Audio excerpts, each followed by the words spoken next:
Bien, buenos días, vamos a iniciar la clase de Física 2 para 10º grado. Vamos a continuar con el tema de impulso. Dice el ejercicio, en un partido de squash, que es esto que vemos acá, es parecido al tenis, nada más que se hace rebotar la pelota en una pared y el contrincante pues debe responder con su raqueta. Siempre se juega con raquetas, pero la idea es que el oponente pues pierda, no logre darle a la bola. En un partido de squash, uno de los jugadores golpea la pelota de 23 gramos y esta rebota en la pared con una rapidez de 57 metros por segundo en un ángulo de 65 grados con la superficie y rebota con la misma rapidez y ángulo. Si la pelota está en contacto con la pared durante 0.18 segundos, ¿cuál es la fuerza promedio que la pared ejerce sobre la pelota? Pues vamos a ver aquí para calcular la fuerza promedio que le aplicó esta persona. Entonces, para esto vamos a ocupar esta formulita. Primero vamos a partir de esta formulita que tenemos acá, que dice que el impulso es igual a la fuerza promedio por la diferencia de tiempo. Ahora, en este caso, pues, no tenemos ni el impulso y solo tenemos el tiempo. Entonces, lo primero que vamos a hacer es despejar para fuerza promedio, que eso es bien sencillo. Lo único que vamos a hacer es pasar delta T que está multiplicando aquí, lo vamos a pasar dividiendo y nos quedaría como fuerza promedio es igual a impulso sobre delta T. Ahora, pero como no sabemos cuál es el impulso, pero tenemos aquí que el impulso es igual a delta P, que esto es la diferencia de la cantidad de movimiento. Entonces, vamos a sustituir entonces el impulso por delta P para que podamos trabajar. Porque delta P sí lo podemos calcular. Ese se calcula restándole la fuerza a la fuerza final, a la cantidad de movimiento final, perdón, le podemos restar la cantidad de movimiento inicial y de esa manera pues nos va a dar como resultado delta P.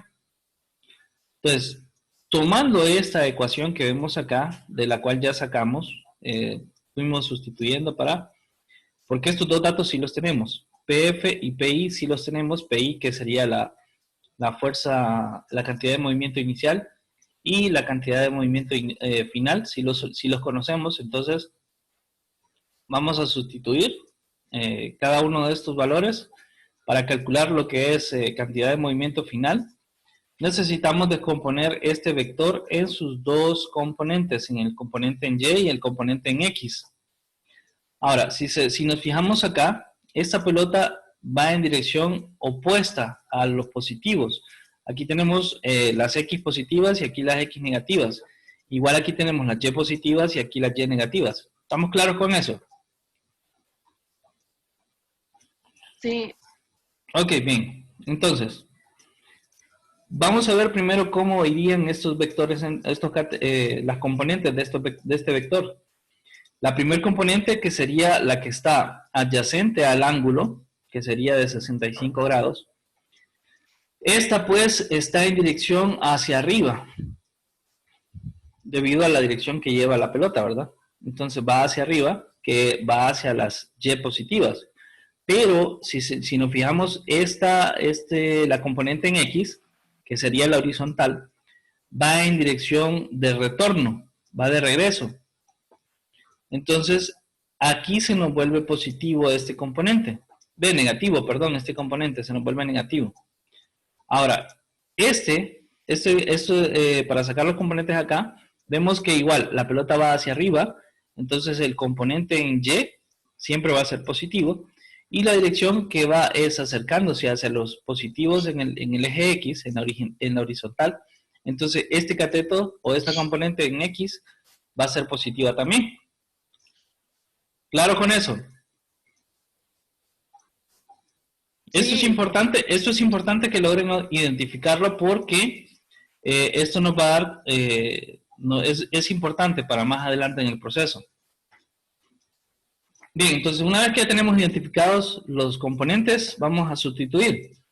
Para calcular lo que es la cantidad de movimiento final, necesitamos la componente en X y la componente en Y.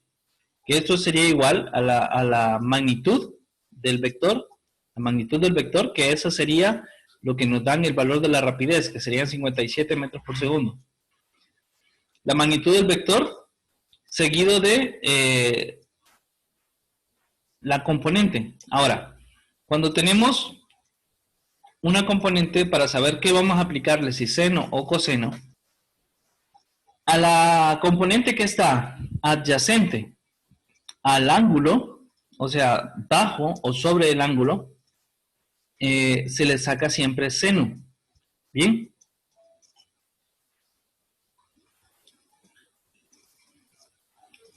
Ah, no, perdón. Aquí estamos al revés.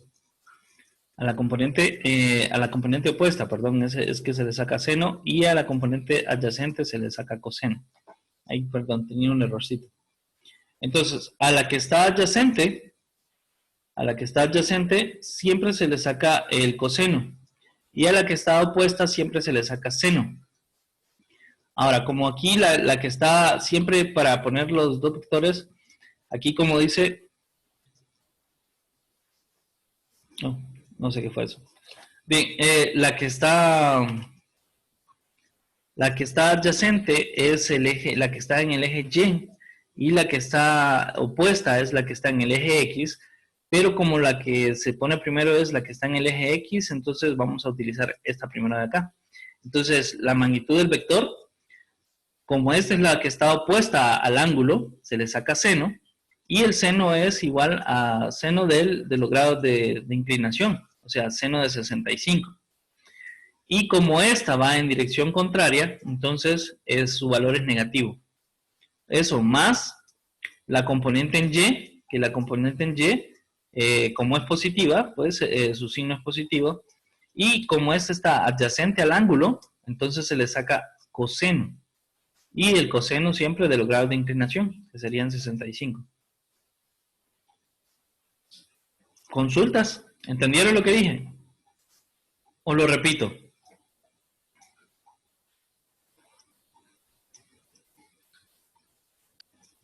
No, yo creo que sí, está bien. ¿Está claro? ¿O alguien tiene una duda todavía? Bien, entonces, y vamos a calcular también la cantidad de movimiento inicial, que vamos a hacer lo mismo.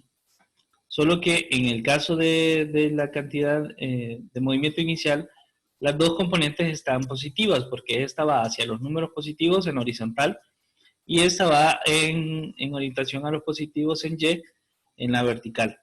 Bien, entonces, para sacar la componente en X, es esta que vemos acá, que va horizontal, y como está opuesta al ángulo, se le saca seno.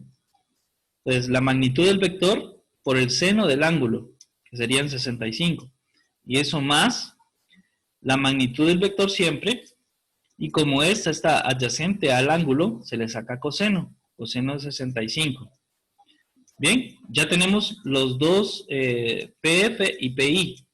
Entonces, esto lo vamos a sustituir ya en la ecuación, que está por acá más adelante. Ya aquí lo tenemos sustituido en la ecuación. Solo tomamos este fragmento de la ecuación y sustituimos aquí los valores. Pasamos primero el negativo de la componente en Y, la pasamos al inicio. Y nos queda entonces negativo la magnitud del vector por seno de 65 más la magnitud del vector por el coseno de 65. Y si se fijan que hay un menos, entonces sería menos aquí. Menos, ¿por qué nos da menos? Porque como este es positivo y más por menos da menos, entonces nos queda menos aquí. Ahora, la magnitud del vector por el seno de 65, que ya sería, hablando de la cantidad de movimiento inicial. Ahora, como aquí tenemos también menos, entonces menos por más da menos otra vez. Y la magnitud del vector inicial, del movimiento inicial, por el coseno de 65. Ahora, aquí podemos ver que tenemos, tenemos coseno de 65 que está sumando, la magnitud del vector por el coseno de 65 que está sumando, y aquí tenemos también menos la cantidad de la magnitud del vector por coseno de 65 que está restando. Ahora, preguntarán si, ¿por qué voy a restar esto? ¿Por qué se eliminan estos dos? Recuerden que la magnitud del vector es la misma para ambos vectores, es 57. Entonces, como es la misma magnitud del vector, se puede restar y nos queda en cero, ¿verdad? Y como coseno de 65 se está sumando y se está restando acá, también se pueden eliminar. Entonces eliminamos estos dos y al final la ecuación nos queda un poco más resumida. Nos queda como la magnitud negativo, la magnitud del vector por seno de 65 menos la magnitud del vector por seno de 65, ambos en el componente X, sobre delta T, que eso sería la cantidad de movimiento. Ahora, sacándole factor común a esto, porque como P, la magnitud del vector es la misma para ambos casos, entonces podemos sacar factor común acá, y decimos, sacamos el signo negativo, entonces negativo, tenemos 2 veces P, que sería 2 veces la magnitud del vector, por el seno de 65 sobre la diferencia de tiempo. ¿Entendido esto de acá?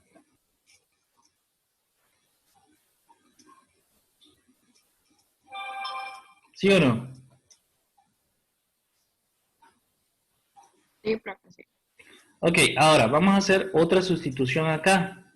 En el caso de la cantidad de movimiento, nosotros sabemos cuál es la cantidad de movimiento, podemos sustituirlo porque aquí no nos dicen cuál es la cantidad de movimiento.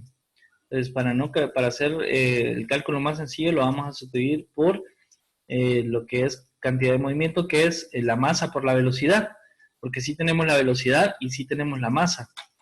Entonces, o podríamos simplemente multiplicarlo y poner el dato de un solo ahí, ¿verdad? Pero bueno, lo vamos a sustituir por masa y velocidad. Una vez que ya tenemos, sería negativo 2 por la masa y la velocidad por el seno de 65 sobre delta T. Ahora vamos a pasar este símbolo negativo que nos está estorbando ahí, lo vamos a pasar otra vez a donde estaba al inicio, que es en el vector, porque este solo nos está refiriendo a una posición. Entonces, ya tenemos aquí el caso, ya la ecuación planteada. Entonces tenemos que la fuerza promedio va a ser igual a 2 veces la masa por la velocidad por el seno de 65 y todo eso sobre la diferencia de tiempo. Entonces, sustituyendo ya los valores del ejercicio, tenemos que 2 veces la masa, ¿cuánto es la masa? Serían 0.23 gramos, pero nos la piden en kilogramos. Entonces, ¿cuánto sería sería 23 gramos en kilogramos? ¿Cuánto sería, estimados? ¿Cómo? El ejercicio nos da gramos aquí, ¿ven? Dice la pelota pesa 23 gramos, dice. Pero para hacer la conversión, para hacer la ecuación, necesitamos el dato en kilogramos. Entonces, ¿cómo hacemos para pasar esos 23 gramos a kilogramos?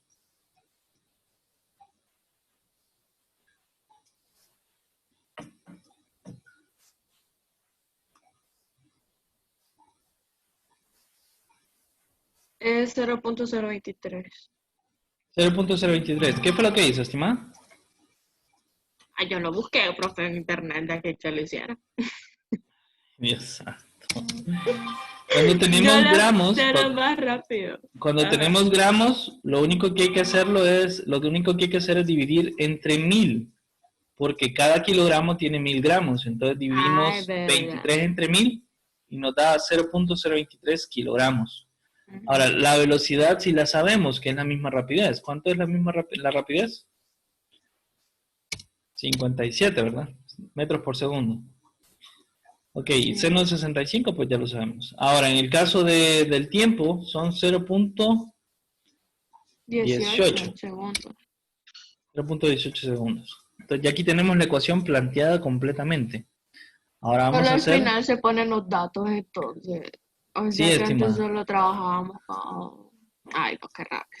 Todo lo anterior solo eran letras y ya. Que perdí.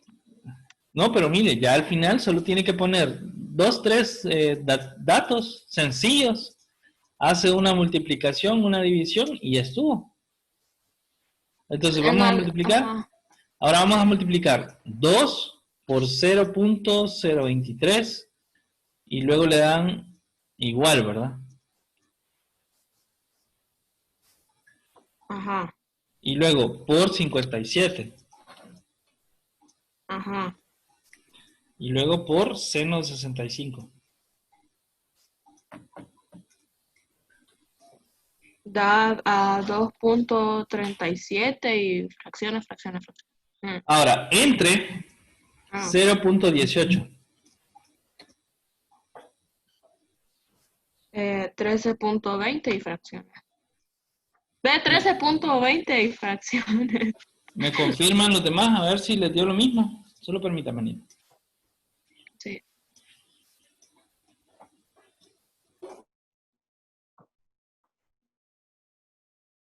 Todo era multiplicado. Sí, al final lo dividís.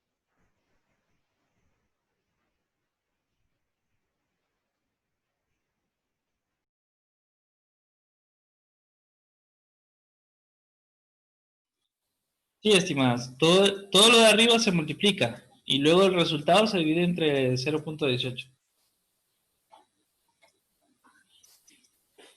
Por ejemplo, si me tira, por ejemplo, 13 puntos y fracciones, solo coloco las primeras dos, que sería el 20. Hay que redondear, estimado. Bueno, y no está redondeado, solo pues, 13.20. Sí, pero estoy esperando que lo hagan los demás, estimada. Ah. Bueno. No, profe, a mí no me sale. Dios mío, Juana, si solo es una multiplicación, Juana. Sí, pero no me da Pone- lo que le da Linda. 2, hacer A, profe, 2 por 0.023 igual, luego por 57 igual, luego se pone por otra vez, profe, Sí. por seno de 65 igual, y esa respuesta la dividí entre 0.18, ¿Cuánto le dio, Linda? 13.20. A mí también. Perfecto. Ya le dio buena. 13.20. Y esa es la respuesta. 13.20 newtons fue la fuerza promedio aplicada a la pelota para adquirir la velocidad y la dirección que llevaba. Y aquí finaliza el ejercicio. ¿Alguna consulta? ¿Algo que no hayan entendido? Juana, ¿tiene alguna duda? Yo solo entendí que al final se colocan los datos. Bueno, lo vuelve a Vamos ver las a veces ver que el video, necesite, profe. estimada. Sí. Bueno. Bueno, hipótesis, entonces solamente era este ejercicio para el día de hoy.